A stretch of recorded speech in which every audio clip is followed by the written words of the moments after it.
तो चलिए दोस्तों, आज हम लोग नया कहानी शुरू करते हैं कि उसके बाद क्या हुआ दमनक वाला जो बोल रहा था।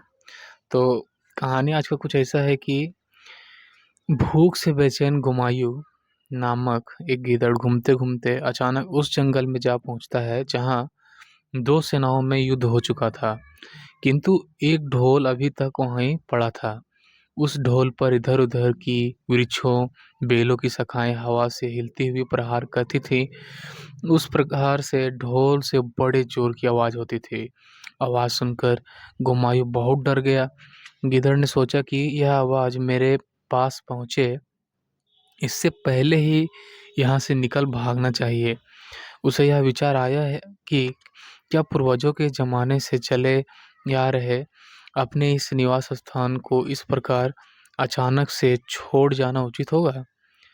क्योंकि शास्त्रकारों का कहना है कि हर्ष अथवा भय के अवसर में सदा सोच-विचार करके काम करने वाला व्यक्ति को कभी पछताना नहीं पड़ता। तो उसने निश्चय किया कि पहले मुझे यह पता लगाना चाहिए कि आवाज़ कैसी है, कहाँ से आ रही है। भयभीत होते हुए भी उसने अपना साहस बटोरा और धीरे-धीरे वो उस ओर बढ़ने लगा, जिधर से आवाज़ आ रही थी। पास पहुँचने पर उसे एक नगाड़ा दिखाई दिया, तो वह उसे बजाने लगा।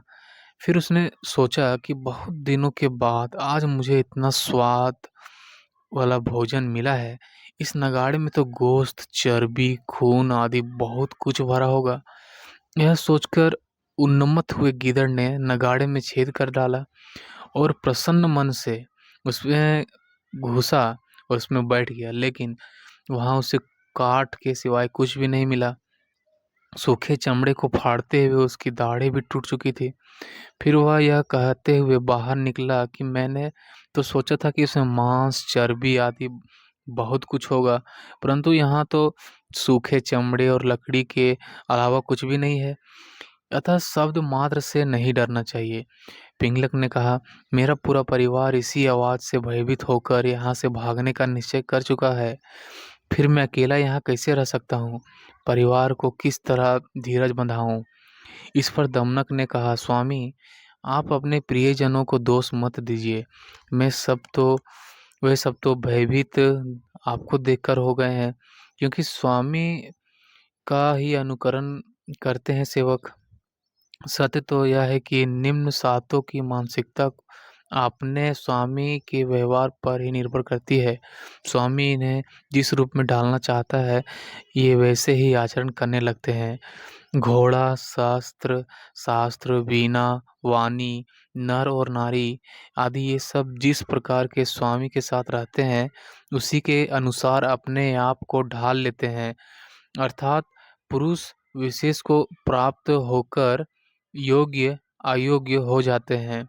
कहने का अभिप्राय यह है कि आपके परिजनों का डर उनका अपना नहीं है, वे तो आपको भयभीत देखकर ही डर रहे हैं। आप मुझे थोड़ा-सा समय दीजिए, मैं इस भयंकर शब्द की जानकारी लेकर आता हूँ, तब तक आप मेरी प्रतीक्षा करें। उसके बाद ही आप जो उचित समझें वह करें। पिंगलक ने पूछा, क्या तुम हमारे लिए स्वयं को खतरे में डालोगे? अर्थात वहाँ जाने का साहस कैसे करोगे? तो दमनक ने उत्तर दिया, महाराज, स्वामी के लिए कुछ भी करना सेवक का धर्म है। यही कहा गया है कि स्वामी का कार्य करते समय सेवक को सुरक्षा का विचार नहीं करना चाहिए।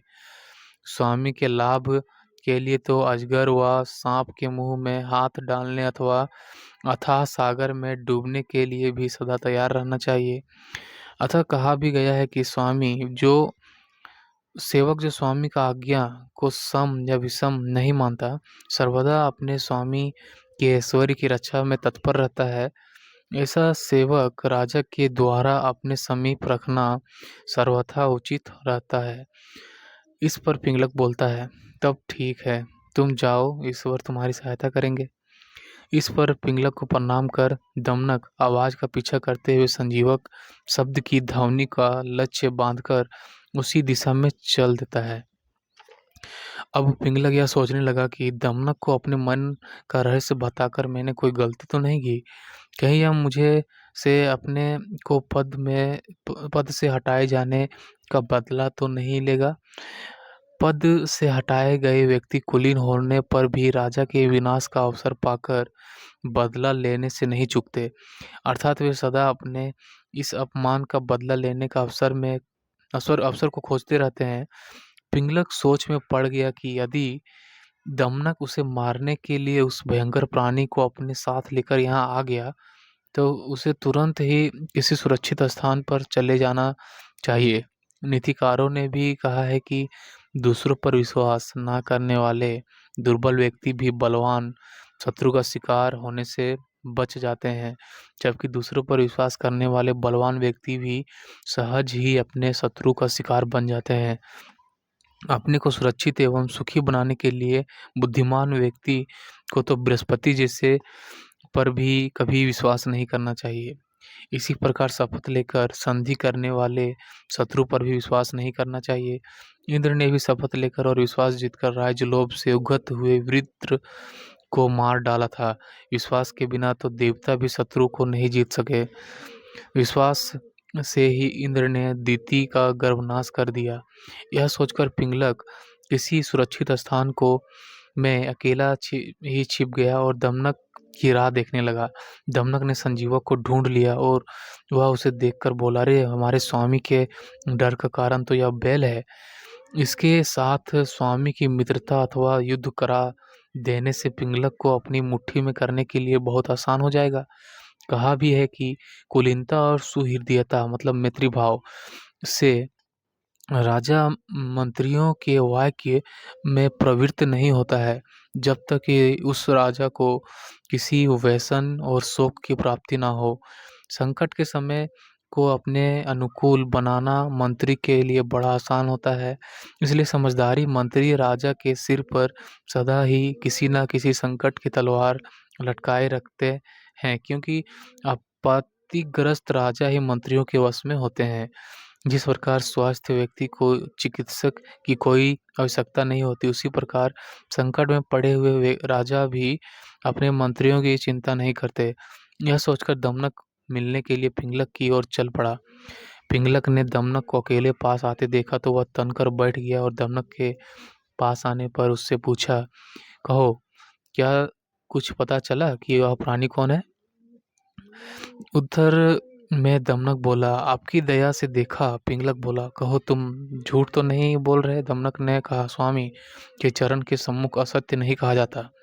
कहा भी है, जो देवता और राजा के आगे थोड़ा सा भी असत्य कहता है, वह महान होकर भी शीघ्र नष्ट हो जाता है। मनु के अनुसार राजा में सभी देवता निवास करते हैं और सभी देवताओं को प्रतिनिधि होता है। उससे इससे भिन्न किसी रूप में देखना भी पाप है।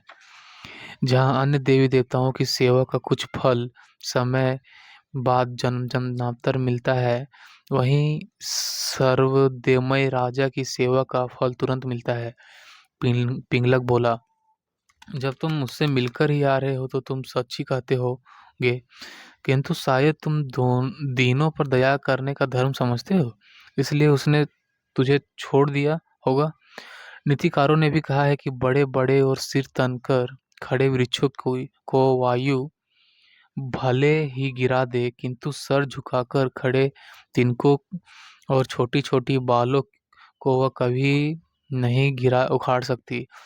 और कहा भी गया है कि मद के जल वाले गंड स्थलों में प्रति करने वाले भ्रमण करते हुए भौरों के चरण तल से तड़ित होकर भी महाबली हाथी उन पर क्रोध नहीं करता, क्योंकि बलवान अपने पौरुष का प्रदर्शन बलवानों के सम्मुख ही करना चाहते हैं। दमनक बोला, क्षमा करें महाराज, उसके सामने हम दुर्बल भी तो सिद्ध हो सकते हैं, अथवा अब इस यदि आपकी आज्ञा हो तो मैं उस महान पशु को आपका सेवक बना सकता हूँ। इस पर पिंगलक ने अविश्वास के स्वर में पूछा, क्या ऐसा संभव है? दमनक ने विश्वास पूर्वक कहा, बुद्धिमत्ता पूर्वक काम करने पर सब कुछ संभव है महाराज।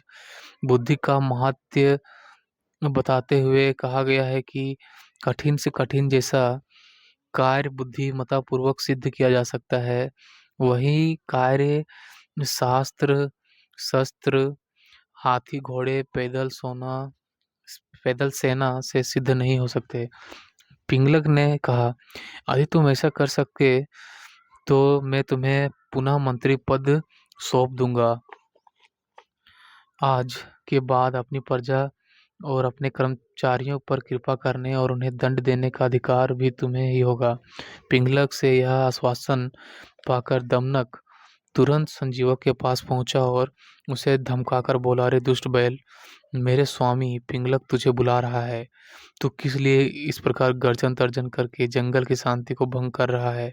क्या तुझे पता नहीं कि महाराज पिंगलक इस जंगल के स्वामी हैं? क्या तूने इसे उनसे इस वन में घूमने फिरने की अनुमति ली है? चल, वह तुझे बुला रहे हैं। दमनक की धौंस सुनकर संजीवक घबरा गया और बोलने लगा, यह पिंगलक कौन है? दमनक ने उत्तर दिया, क्या तू हमारे स्वामी को नहीं जानता? क्या तू उनका शिकार बनना चाहता है जो इस प्रकार बोल रहा है? वहाँ वट वृक्ष के नीचे हमारे स्वामी अपने सचिवों और अधिकारियों के साथ बैठे हैं।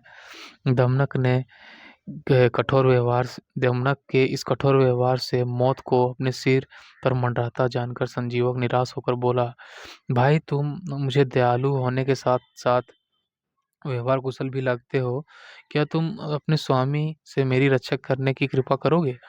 उनसे अभय वचन ले लो। दमनक ने उत्तर दिया, भाई मैं तुम्हारी स्थिति को समझ रहा हूँ और स्वामी से तुम्हारी सिफारिश भी करूंगा, किंतु पूर्ण रूप में से तुम्हें विश्वास नहीं दिला सकता, क्योंकि समुद्र की गहराई और पर्वत की ऊंचाई तो नापी जा सकती है, किंतु राजाओं के मन की गहराई को कोई नहीं जान सकता। तुम यहाँ ठहर कर प्रतीक्षा करो, मैं स्वामी के मन की स्थिति देखकर आता हूँ, फिर तुम्हें उनके पास ले चलूंगा।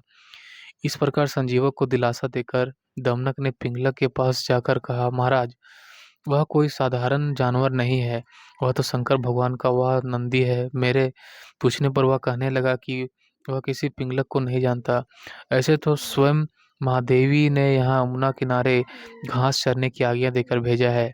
बहुत कहने से क्या है, भगवान शिव ने यह सारा वन खेलने और चरने को सौंप दिया है।